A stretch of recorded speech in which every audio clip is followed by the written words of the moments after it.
All right, I have Alyssa Fisher Harris with me today, and I'm really excited to kick this episode of Lessons in Loss, Love, and Resilience off. Alyssa's a friend for a while now, and she's got some amazing stories of resilience in her life. And so, Alyssa, thanks for joining me. Thanks, Eric, for having me. I just love being in the company of people who've gone through. I mean, I don't love it for the reasons why we're together, but it's nice to share these experiences with each other. So thanks for having me. Yeah, likewise, absolutely. Why don't you go ahead and give them a little bit? I mean, obviously, I'll just say it quickly on our side is this all started from me stemming after losing our daughter Elena in a mass shooting in 2018. And in that time, when you would assume that you're so alone, we felt so much love from people around us and so many people that had dealt with lessons in loss, in their lives. And while a lot of people don't like to say, well, I lost my mom, but it's not the same. Well, it isn't the same, but it's grief. It's still grief for all of us. And we have a journey to go through. It doesn't mean like we have to rank this, right? Um, Right. and so for me, if you could love to hear a little bit about, your story of your upbringing is fascinating and some of the people that you've lost in your life. Absolutely. Well, it's funny that you say that because I'm glad you brought that up about, I always tell people that too when it comes to loss or grief or adversity specifically, there's no level at which somebody had it worse than someone else. And it's not a contest. It is relevant to everyone, relative to everyone. But when people hear my story, even yourself, some people are like, holy cow, how are you still standing here? How is that even all real? And if believe me, it feels like that to me sometimes too. So I'll try to get it as much into a nutshell as I can. Um, Nobody would know it looking at me because people assume that by the way I present myself and the way I've chosen to be as an adult in my life and all the work that I've done to help other people, that I grew up in a perfectly fine home, probably white picket fence with a little furry dog and all the great things. But when I go speak in the past, when I've spoken at homeless shelters or events or different things, I share my story. People can usually hear a pin drop because they're kind of shocked that this is how I came out. So I'll start with I was born in 1970. And so I'm a little older than I might look, which is good to know. So I'm trying to keep it healthy. But my mom was a undiagnosed schizophrenic. And in the 70s, nobody really understood mental illness. It was not a topic of conversation like it is now. It was shameful. It was swept under the rug. People didn't even understand when someone had it. And because of my mom's very, very serious level of schizophrenia, it led to my family being homeless. For the first 5 years of my life, she was in and out of stability, and people just thought she was difficult. But my father had a difficult time keeping a job. And as a result, when my brother was born, when I was 5, she was completely off the rails. We lost our home, our first time we ever lost our place to live, and we were forced to go live in the car. And if you can imagine living in the car in Denver in the snow in the 1970s was not easy. That started a cascade of events. My father became an addict, could not keep a job. We were in and out of the car, in and out of motels, in and out of shelters between my ages of 5 and 13. And my brother, that's the only life he ever really knew through his adult life and I'll explain that in a minute.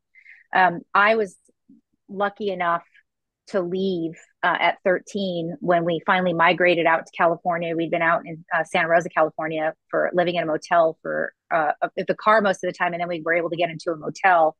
And by the time I was 13, my mom was unfortunately she was very abusive. And it wasn't her fault. She was just sick. She needed treatment. I didn't understand that though as a kid. I just knew that my mom was hurting me and I didn't know why. And so at 13, I was ready to become a teenage runaway. And I told my father that night, I'm running away. I can't live like this anymore. My mom had a particularly violent episode with me. And he's tried to explain it down like he always did. And I said, either I'm running away or you can call my relative. The only relative that in my mother's delusions that she thought was safe was my aunt. And it was her sister.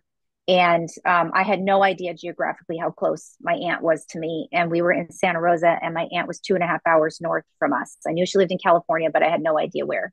I thought she had a farm, and it turned out my aunt and uncle were book publishers and designers and very sophisticated people. They called it the book farm. They literally printed and designed books in a big barn.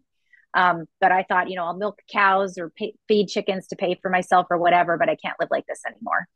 And then a couple of days later, my aunt showed up with guardianship papers, and all I had to my name was a little box. Remember the file boxes that were metal that you could lock and put a key on.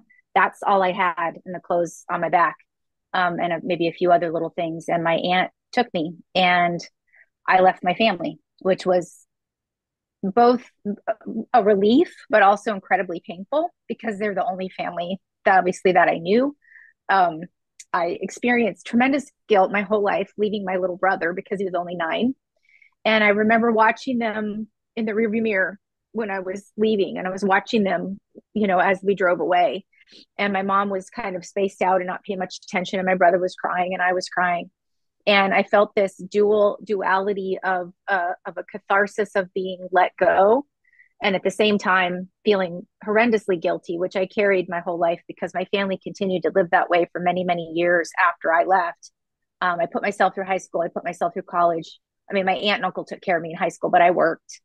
And I know this is a little bit of a long story, but That's okay. um, it was difficult because over the years I would go visit them in a motel or visit them where they were trying to live. And, being in and out of motels when you're a kid and out of the car, and if we ever had a place to live, it was maybe a very, very not great place to live in what they called project housing back then. But it was always constantly feast or famine, in and out. And I tried to go to school during that time too. And I was held back in school for a whole year because of how much school that I missed. And it was very difficult going to school when you were unkempt and unshowered and unfed, and you couldn't concentrate in class. You couldn't do your homework because you couldn't afford the supplies, that kind of thing. Yeah. So leaving there was a gift, but also I carried for many years the guilt. And then fast forward many years later, which we'll go into in a little bit. They finally eventually got some stability, but my mother never got well. And then my brother ended up getting my mother's illness in his early 20s. And my father spent his entire life protecting him and trying to care for him, but he didn't really force him to have any life skills. He didn't try to get him treatment. They both had addictions. And I ended up losing my father and my brother, actually, my father to cancer and my brother to suicide last December and this January, which was devastating to me. My mom also passed away 20 years ago as well. And that was when my brother's illness started. So that's kind of my family journey. The I can go into detail about what I went through in the last year with my dad and brother, which was just so gut wrenching. But I want to give you an opportunity to kind of Yeah. ask you some questions. I mean, it's the first time we started talking was surrounding kind of Elena's voice and you like liking what we were doing and wanting to know more and maybe see how you could help. And, and then I think you nailed it when we finally started talking and you started telling me my story. In my head, I'm like, how is this possible? Right? And there's, you've met people in your life that you're like, okay, these people like to tell a story, right? The one that throws me off that you can explain first before we even go in, because if we, when we get into your mom and then your dad and your brother, that's been so recent is the loss of your husband, Ren, and then again, and when you told me, I mean, again, it was blowing my mind. I'm like, how is this just over? And these are those moments when I would say, Alyssa, that I find myself feeling so lucky that even in how tragic and horrible that we lost Elena, there's parts where I'm like, man, how does somebody survive this? Right? I mean, like, because when you started explaining it, it didn't even really register with me that how is that even remotely possible? So how Yeah. you were married and lost your husband. Why don't you tell me that piece of it? Yeah. So my grief and loss and adversity to resilience is just it's been pretty intense. In the middle of leaving my family at 13 and then losing my family, the rest of my family recently, I had two episodes, incidences where I lost two husbands actually to cancer. It was the same rare cancer that only affects 10,000 people a year in the United States. It's called sarcoma. It usually affects children. And I somehow got two adults who lived in two different parts of California, one living here in Napa. And then when I met my second partner, he wasn't sick. It was after I lost my first husband. It was about a year and a half after. Um, he ended up getting cancer a year and a half into our relationship, or a year into our relationship, and we weren't married at the time. And I couldn't believe that I was going through it again. I literally sat in the doctor's office, and I had told him the experience of what had happened with my first husband. It was kind of ignored and misdiagnosed initially with Ren. He had a tumor in his knee. We were in Harvest, in Napa here in Harvest. Anybody who lives here knows how challenging that is. And he didn't have a lot of time to waste. And they said, "Oh, it's a cyst. Let it sit there. We'll take it out after harvest." And by the time they had taken it out, it was huge and it metastasized through his body. So my second partner knew that story, and he was having a pain in his back. And I went, he called me. I said, "Don't ever wait. If you have a pain, don't wait. It just, don't let the doctors tell you that it's fine, because if you know your body better than anyone." And we forced an x-ray, and he called me and said, "You need to come down right away to the hospital." This is when I was living in LA. And they said, "Oh, it's fine. We think it's just a cyst. It doesn't have the same fingers that normal tumors have around it or whatever. We think it's just a big cyst." And I said, I felt like I was living Groundhog Day. And I said, "No, it's not. You need to biopsy that right now." And they're like, "What do you know?" I said, "I know a lot. So if you could please," like, I had to force them to do it. And it turned out it was the same cancer. And we all just couldn't believe it. And I just sat there. Even my father-in-law from my first marriage said, "I don't understand how lightning can strike twice, kid. This is just unbelievable." And I went through it again. So my first experience with Ren was 11 months of treatment. He went through 27 rounds of chemo, 3 surgeries, and radiation. And then the second one actually got a short remission because we sought treatment out of the country too, but it was 19 months. And I lost them both between the ages of 30 and 34.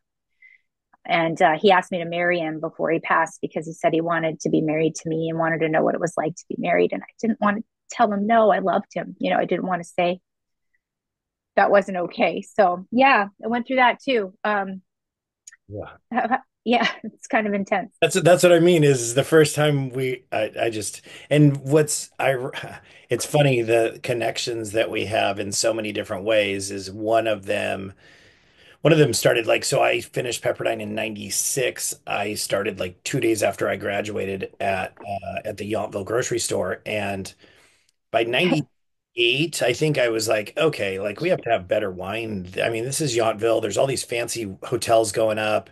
The French Laundry's in town. There's people that are paying at that time 350, $400 a night, which was crazy expensive then, right? Now I think Right, 700 and more on the low side. And Marilyn walks in, and I helped her to the car, and I see her license plate that says Paradigm. And so I just said to her, "Oh, what's that?" She goes, "Oh, we have a winery just around the road." And I go, I've been wanting to do some nicer wines." At that time, the best wine we had in the store, because we were a convenience grocery store, right? right. I remember I shopped there all the time. Yeah, and back in the 90s and before, like even I mean, we bought it and started it in 90 in 77. We bought it from a local family that was a little cash and carry. And when I went to Yountville School, I was the only white or Caucasian boy in my class. And that's why I grew up playing soccer and speaking Spanish. And, I can cook Mexican food all day long. Like I could eat it every day. Everybody thinks I was born in the wrong skin. And I love the culture. I love everything about it because that's all I knew growing up, right? I didn't know why I wasn't getting piñata and tacos for my seventh birthday when my parents are like, "You're going to get cheeseburgers and the kids are going to come over and swim." And I'm looking at them like, what? Because all my friends were farm worker children, right? Right. Hmm. And so for me, like dealing with that and knowing what I had in that upbringing, you don't really appreciate it until later. Like I found one of the kids I was never allowed to go over for his birthday party, and I didn't understand why, was the dad was a convicted child molester. And Oh my there's all these God. things. But as an 8-year-old, you don't explain that to an 8-year-old. You're just like, "No, Yeah. you're not gonna, oh, we're busy." You find a way to protect them from that scenario. Um, and that was before all the Megan's Law where they were all listed, right? So anyway, back to the Yountville piece is Yountville had changed over the years. It used to be a veterans little place for bars and brothels and all these cool things, and a very run down town in its own way. And then people came in and started changing it. Sally Schmidt and her husband came in and started the Chutney Kitchen, and they started, I believe, they were the original owners of the French Laundry, bringing kind of culinary.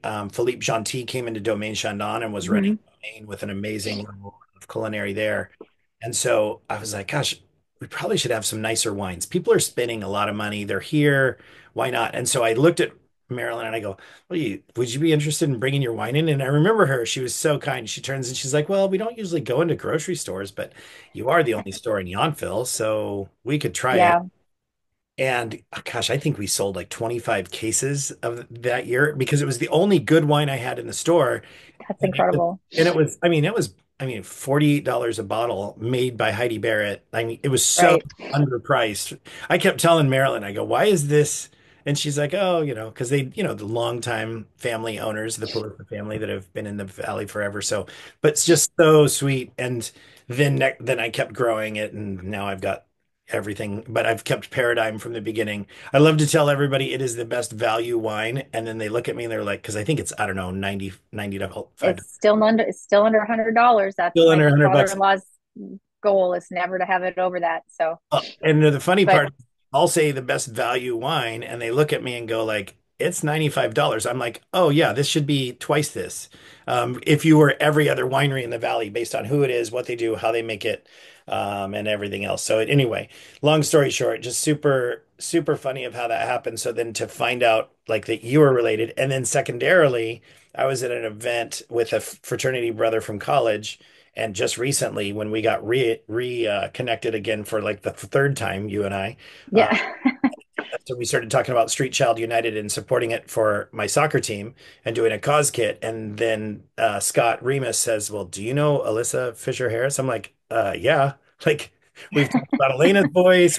I was on her podcast. And so it was funny of how this all kind of turned back around. But so no, anyway, long version of it, but it's a small town, and you were very fortunate to marry into a very wonderful family too for your in-laws.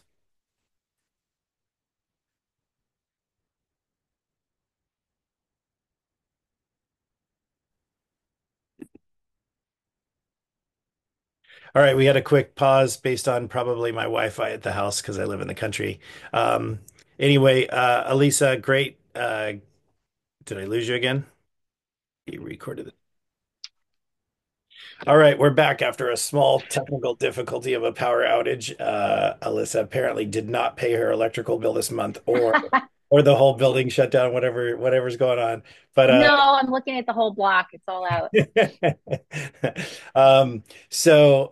yeah, I mean, we were reconnected through Scott Remus, and then when he told me he was doing it, or that he knew you and you guys had worked together. So what are some projects you're working on now? Yeah, so Scott and so my whole career I've spent as a result of all the trauma I went through and all of the adversity. You talk about resilience, and people are always saying to me when they hear the everything that's happened in my life, and that was before I even just lost my dad and brother a few months ago. They just asked me, how are you not bitter and angry and hating the world? Like, how are you just didn't shut down or become a angry person, or turn to drugs yourself, or all those things? And I don't know exactly where it came from. There's a theory in psychology called the resilient child theory. I actually studied psychology initially in college, and then I realized I wanted to be a therapist, and I realized I had way too much work to do on myself. I couldn't help anyone until I helped myself. And one of the things that I did was intuitively I would put local organizations together with local nonprofits and like create little campaigns or little events or little things that would sort of help amplify both of them. And it was kind of what we call, when I worked with Scott in our prior firm called Fifth Element Group, we called it an omni win, which means you win, I win, but humanity also wins. So it's a trifecta. And that ended up just becoming what is now considered social impact, and this big buzzword that everybody hears, which is how brands and organizations work together to kind of amplify the causes that people care about, or brands care about, or high net worth individuals that care about their legacy. What do they want their legacy to be, so that they can, if they are blessed enough to have a wonderful wealth, how can they give forward, but not just have it be about just writing a check because they think they're supposed to, but how does it actually intrinsically help their soul heal? How does it help them connect with their purpose? And that's sort of what I've always done. And so I've done everything from impacts. I mean, initially in the wine business, when I was here, I worked in sales, and I also worked in marketing for Paradigm and for the family wineries, Napa Wine Company.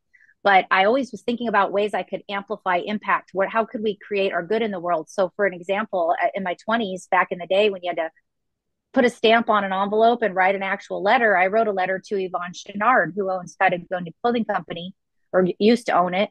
And I told him about our family organic farming practices and how we were stewards of the land and we cared about the environment. We were activists. And he immediately wrote back. I couldn't believe it. It was like the Bono of the outdoor world. And he invited me and Ren to come down and see the headquarters and was so amazing. And the work that they were doing was so impactful that a few years later, he started 1% for the Planet. And he called me and he knew I was an outside the box thinker. And he said, I would love you to bring some brands that would join in this conclave we're going to have called 1% for the Planet, where we're going to have organizations and companies give 1% of their gross. At the time, it was their gross revenue, which is a huge amount of money for a company to give up to help support environmental projects. And my in-laws, I brought my in-laws and it was like a no-brainer. We were one of the first 10 brands to sign up. And now they have 5,000 brands and 4,000 nonprofits 24 years later.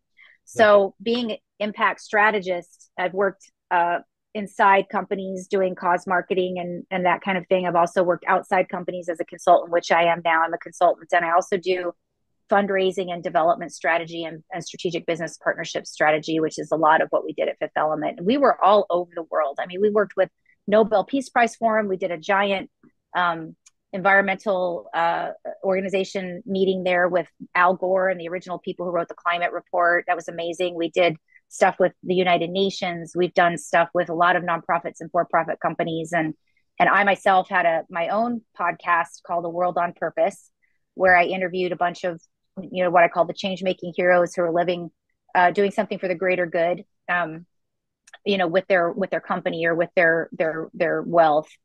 And that's kind of what I've done my whole life is I've tried to take my adversity and turn it into a vehicle for good. And my personal passions are around mental illness and homelessness and childhood poverty and food insecurity because those affected me and my family directly.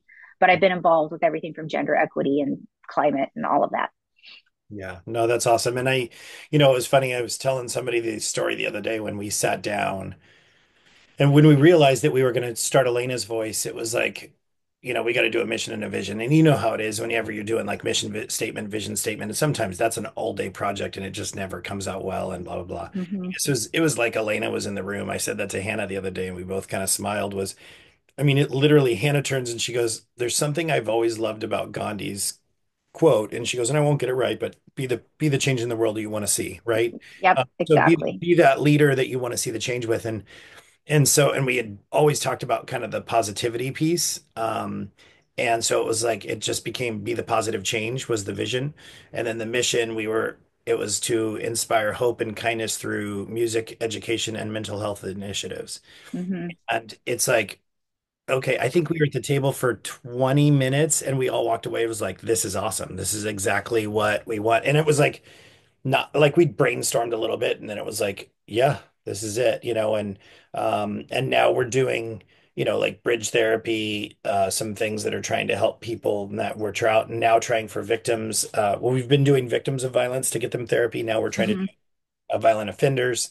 But like really it's us who's going to create the change. And in the end, like we have to point the finger at ourselves first, and then it's for our children, right? So the intention of going after violent offenders to support them, the idea is their children, like yourself, are the ones that are tomorrow's typically offenders, right? So for Right. you to overcome the adversity that you saw, get away from it, stay away from it, stay away from the drugs that could have probably very easily come because you could have just fallen into that pathway, right? But you didn't, and obviously, sadly, that sounds like it was a little different for your brother when you and I spoke, in that scenario. And so, what in the last? I know your mom passed away. You said about 20 years ago, and then Yeah, my mom passed away. She got really sick. She was kind of immune compromised, and actually, her illness wasn't the reason she died. She passed away from, if you can believe it, toxic mold, Stachybotrys, toxic mold poisoning. Her body couldn't handle it, and they were living in a very low income apartment complex. And I'd been trying to help them for a while, and they couldn't.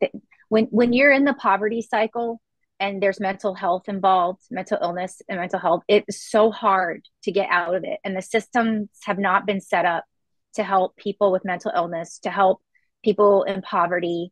It's tragic. And then if there's drugs involved, I want to point out that my family were human beings. I want to make sure that people understand that they were flawed and they had some issues. My father and my brother both had like some real drug problems, and they made a lot of decisions that weren't great. And every time I would try to help or someone would help, it wouldn't last long, and they were always in a poverty cycle. But they're still human beings, Yeah. and they still were my family, and they needed help. And so when the system isn't set up, especially when it comes to mental illness, because someone's an adult and you can't get them treatment against their will, and I'm not going to turn this into a humanitarian thing. I don't want anyone to have to do something against their will. But what people don't realize, and I think you're experiencing this with the assistance that you're giving people through Aunt Elena's voice, is people who have very severe mental illness, they need treatment. And all the people that we see on the streets right now, a large majority of them have some form of a mental health issue in addition to an addiction issue. And when you tell someone in that condition, you can make your own decisions, it's like asking you to make your own decisions when you've been in a car accident, you're in a coma. When that happens, we give somebody an advance directive to help make that decision on our behalf because we're not capable of doing it. And so my hope is that someday we'll be able to figure out this balance between, you know, giving someone their rights, which they should have, but also when they are in the most vulnerable position, like my brother recently was, to be able to give them those tools and resources and treatment they need so that they don't end up taking their own life or dying on the street from someone bludgeoning them to death because their family can't get them treatment. And so, I'm sorry, I kind of went a roundabout way. You asked me a Oh, specific you're thing, I think. Oh, but I mean, Alyssa, like that's what I think you and I spoke about it when we had lunch that day was, a lot of people are trying to do good things like with housing. Okay, great. So there's how like I've even heard people say the housing in Napa's not even full. Well, yeah, because you've got somebody who's mentally ill. You think they get to like 8:30 and they're like, yeah, maybe it's time to head back. I'm gonna go get a shower, head to bed, get a good night's sleep. Like and yes, is that the case for some of them? Maybe, but I mean, and I don't know that the number is correct because I'm going to say this is I'd heard over 85% of the people that are living literally on the streets are dealing with some sort of mental illness. Now, in terms of the drugs that go along with that, I don't know that answer. But even Right, even if the 85% is right or wrong, let's even say it's a great majority. It's not like these people can be of rational mind to turn and just go, oh, I'm going to head there. I mean, one of my very good friends that I grew up with, played Little League with, did all these things. I was excited. I saw him finally come into the grocery store working and he had dealt with it. He was in his early 20s when I think it was schizophrenia. I don't know for sure. But it was definitely some sort of bipolar. He was very dangerous at times, but he looked like he was getting things together. Came in, started working for like 7 Up or something at the grocery store. And I was like, oh, this is awesome. I hope he's doing okay. And 2 weeks later, I see him back on the street because if he doesn't stay on his meds, and then about a year ago, I was in Sacramento in the evenings for a conference, and as I was walking down the street, I turned randomly and looked on my right, and he was in the street in the middle of winter, barefoot, like filthy, and he was like talking to himself, and I knew exactly who it was as soon as I saw him. I'm like, oh my gosh! So I reached out to either a brother or a longtime friend who knew him. He's like, yeah, he's been in Sacramento for a little while, and even when we get him back, he's back for a little while, and then because it's not like he can logically think his way through of I'm going to right, keep taking these meds because when they're good and they're on the meds, then they think I'm good. I don't need the meds. Like it's just right. it's. I mean, It is. I don't know what the answer is. I really don't. I just know that these people are suffering and their families are suffering. And then to have to end the way mine did, I remember now how you asked. So I lost my mom. And then many years later, my dad continued to take care of my brother in the best way. I know he thought he was protecting my brother, but he didn't force my brother to have any life skills. And so by the time my father passed from cancer, it was so much chaos around. My dad had a cardiac arrest. He had been hiding how advanced his cancer was from me. He had a job at that point. When my mom died and my brother's schizophrenia started, my dad was able to finally keep a job, but they never could get out of poverty or had enough money. And I found out it was because they were spending money on a lot of drugs and a lot of different things that weren't as balanced for someone in that situation. And then my dad just never would help my brother understand he had schizophrenia. He was able to get a medical diagnosis that helped him get on disability, but he didn't have a way. He never forced him to get treatment or tried to get him to get treatment. He just let him medicate other ways. So what ended up happening was, is my dad, who was his sole caregiver, his best friend, he gets cancer and it gets so bad that I have to go fix this entire mess. And I show up at their apartment that I haven't been allowed to come to for 3 years because in my brother's mental illness, he was thought I was the enemy sometimes. And then he would call me and tell me he loved me and he didn't know what he was going to do because he didn't know how to take care of himself because he was cognizant enough. Like, what happens if dad dies? And then he would get upset about something I would say, and then he wouldn't talk to me. So the long and short of it is my father and my brother had a place to live, but they were living so impoverished. When they died, they were both in debt. Died in a one-bedroom apartment that was literally a hoarder apartment. There was piles of papers and trash and clothes like twisted in the middle of papers, and garbage and toothpicks and food like rotting in the kitchen, and like all that stuff. And that's how I grew up, in the car or in any time we were in an apartment. It was so triggering for me to watch both of my brother and my father die in a one bedroom apartment. First my dad and then my brother. And my brother, he tried to take his own life one time. I was able to intervene, and it took me a whole month to get him anybody to take me seriously that he was going to hurt himself again, to get social workers involved, adult protective services, anyone I could get to help me get him to a place where I could get him help. And in the end, he asked me to leave him alone. And he said, I love you. It doesn't mean I don't love you. He said, but my whole life has been crisis. And he said, I just need a few days alone, just to know, losing dad was hard and I just need to be alone. And I called the social workers and I said, what am I supposed to do? And they said, he's an adult. There's nothing we can do. You've got to let him do what he needs to do, knowing that this is what he was probably going to try to do. And a week later, he didn't call me when he said he would, and he was gone. And so that just really drove home for me how, I don't know how I made it through all of that. It was such a dark, dark time. I've had a lot of dark times, and I had to pull out every tool that I ever used in my life, which I have used since I was 17. Even early in life, I would write in journals when I was a little kid and we were living in the back of a car with a flashlight, and just my feelings into a journal because I couldn't understand how things could be always so awful. And so I have done therapy, I've done inner child workshops, I've done personal development, I'm in cognitive behavioral therapy now, I've done groups, I've done all these things. And in addition to choosing a career that is helping people, because when I am able to help others, it intrinsically helps me heal my soul. And I couldn't help my family, I couldn't save my family, which breaks my heart, just like you couldn't save Elena. But the work that we're trying to do to try to prevent that as much as possible is the thing that's helping us heal and hopefully helping others heal.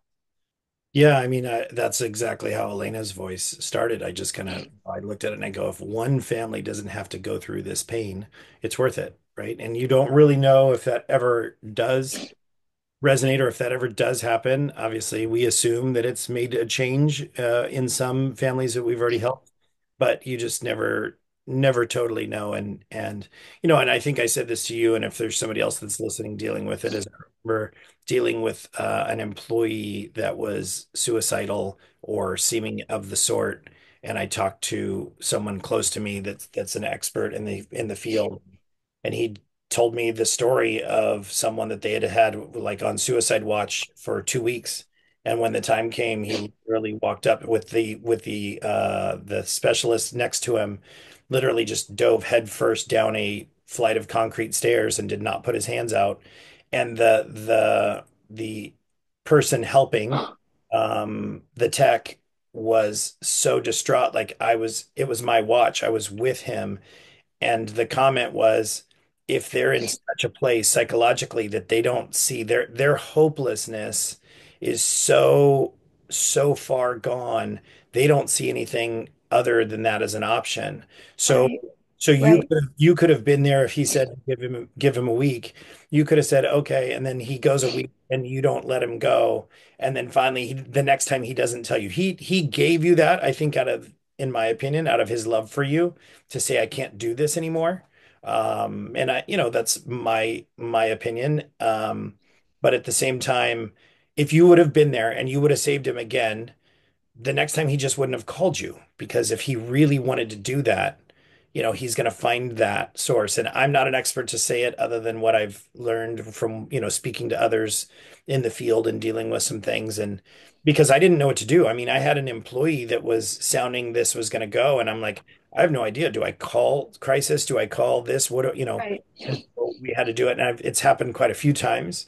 Um, and it's sad to see where that is. I've got another guest coming on the podcast, and I'll let you know when I do it, who's doing like Hope for Change and in cities, hopeful cities, and getting Chicago on that route and all. And much of it is surrounding, like the despair, the anguish, the hope, Uh-huh. the helplessness.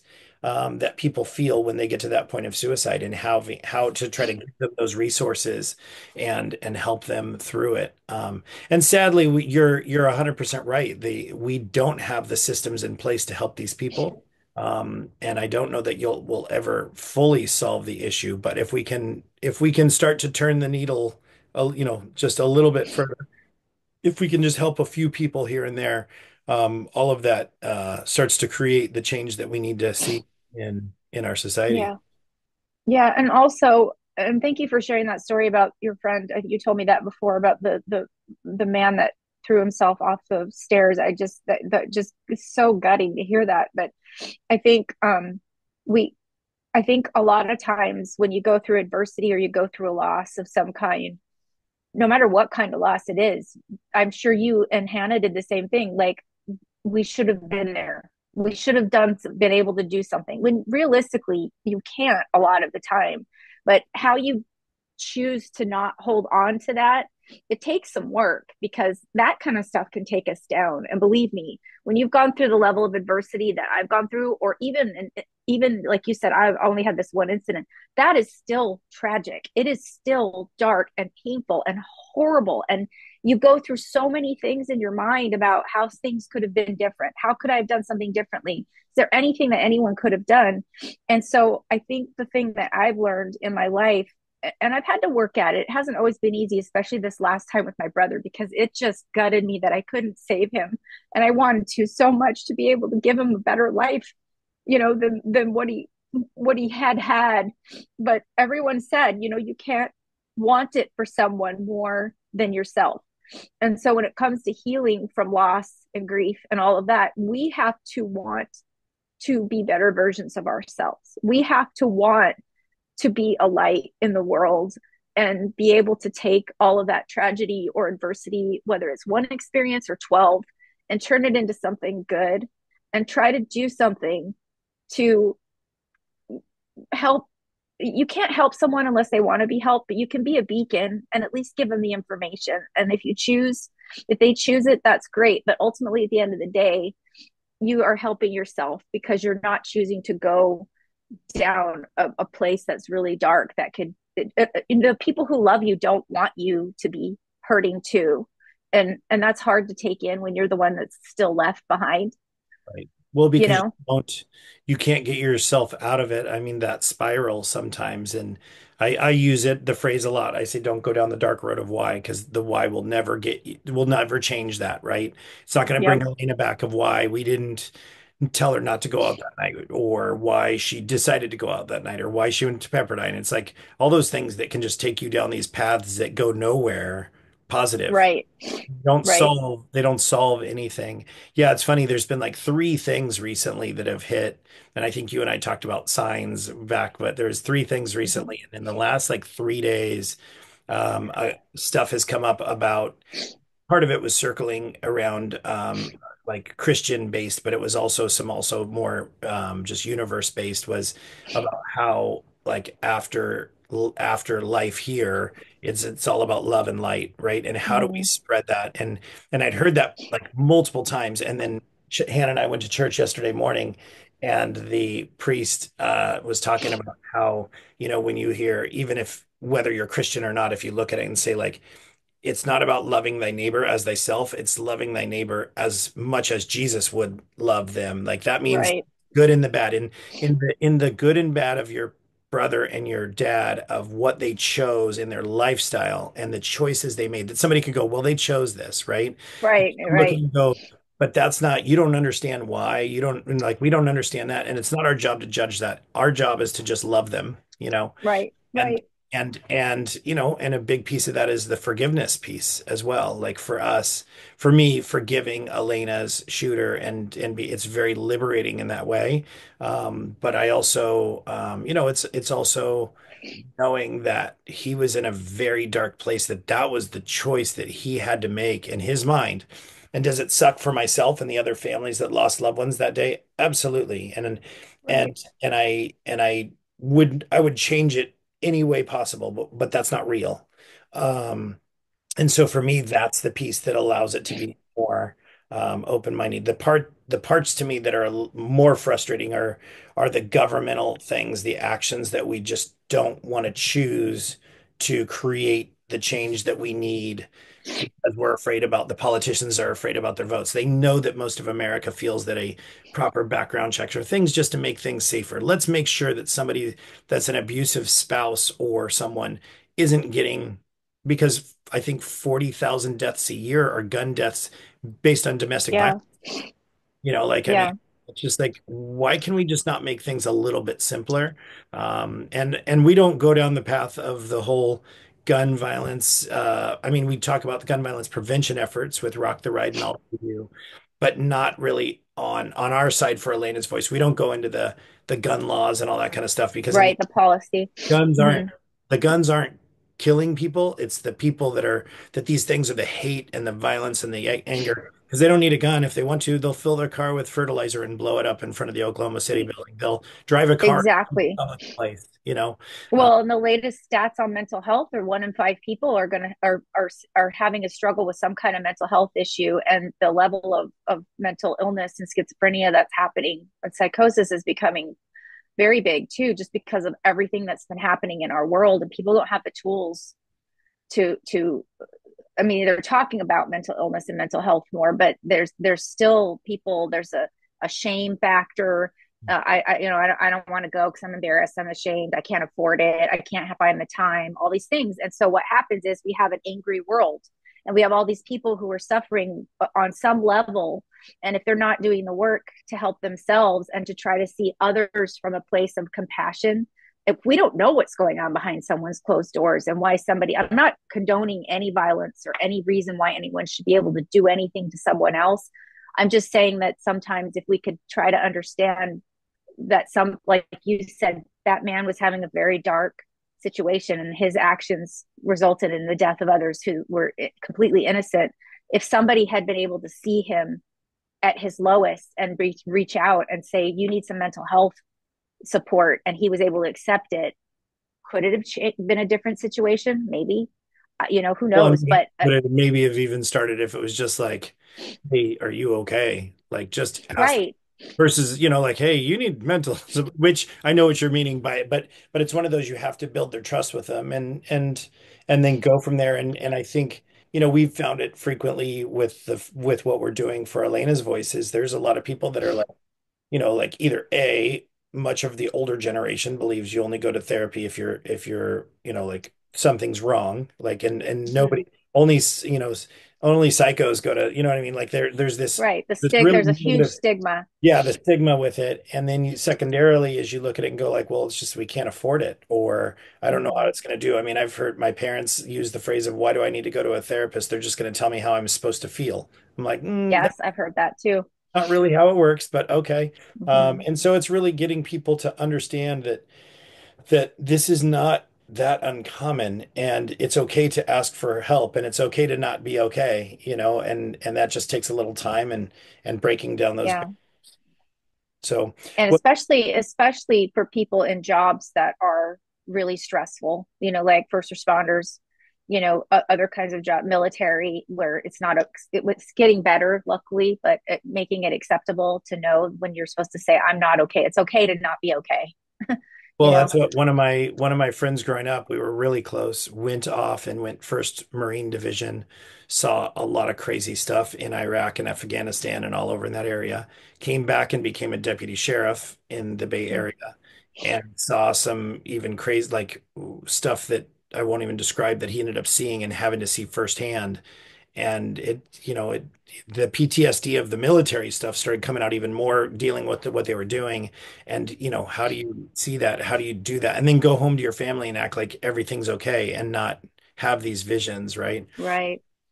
So, well, Alyssa, I really appreciate the time and I appreciate you figuring out the power outage issue right in the Sorry middle. about that.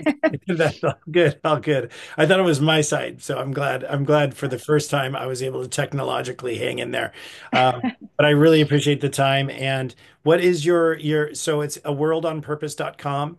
Yeah, Uh, you can find me at a worldonpurpose.com. A lot about me there, the work that I've done and that I do. And then my podcast, which is kind of Dead on a Vine, is there. I did 39 episodes. So if anybody wants to see some cool people interviewed who are living with the intention of doing something for the greater good, they're yeah, there. perfect, Um, perfect. No, I really appreciate it, and hopefully we'll catch up again soon. yeah, that'd be great. Thanks for Thanks, having me, Eric. Alyssa. Thanks for the work you're doing too. Thank you. Bye.